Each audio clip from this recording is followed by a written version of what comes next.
Hello world, good morning. This is Barbie Lee. This is the Quality of Life Assurance with the best breakfast ever. This is my Isogenics Isoline Chocolate Mint Shake. And I'm just shaking it today because I didn't want to blend it this morning. I like it when it's just sometimes just shaken, not stirred.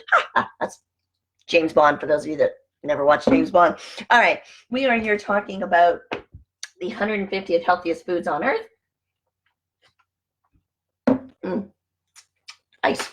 So because we are all talking about how to live from a better body and a better bank account. So our better body is eating the right food. A better bank account is using isogenics or some form of network marketing. Our preference here is isogenics because it has food and network marketing. So it's a beautiful combination.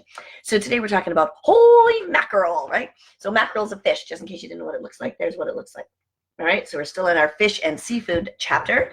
And it says it is one of the most underappreciated fish, this poor mackerel. There was a headline in the New York Times years ago, and the headline was "Holy Mackerel," and so that's how that.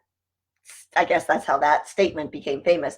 So it says there's major health benefits. Now there's Atlantic and Pacific mackerel, right? Boston's known as Boston mackerel, and it's kind of a relative of the tuna.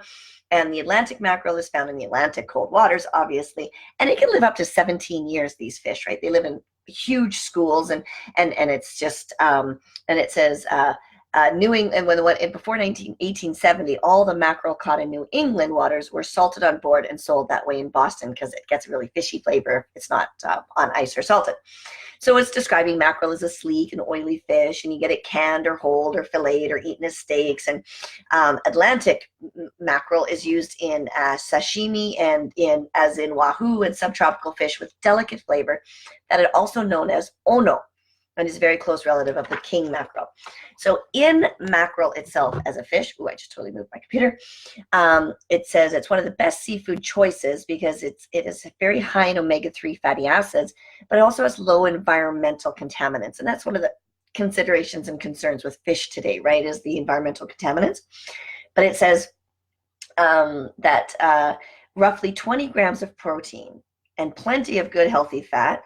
And there are 3 ounces of Pacific mackerel has 6 grams of mono and unsaturated fat, 1.5 grams of omega-3, while 3 ounces of Atlantic mackerel contain only 3 grams of monosaturated fat and a little more than 1 gram of omega-3.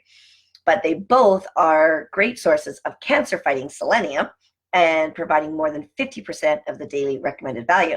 And while Pacific mackerel have a respectable amount of vitamin B12, about 60%. The Atlantic variety is a B12 heavyweight, providing more than 5 times that, so like 300%, right? So it's spectacular. So fish is good to eat. Now, y'all know I'm vegetarian, I don't eat fish. And there's a story about me catching fish, etc. I don't eat it, but that doesn't mean you shouldn't eat it, right?